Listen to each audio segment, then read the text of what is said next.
mayong punto ka sa tanan igsoon for today's video. Kapuya din mag-travel kang duka sa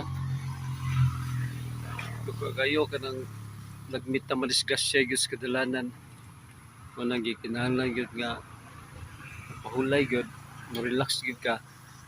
Kung dili ka mo diretso kay ang magsugat mo wa na kumantay nga tarong pa ba imong dagan yung kalit lang ka og tipas sa ilahang dalan o na magka-crash makasala naman ka.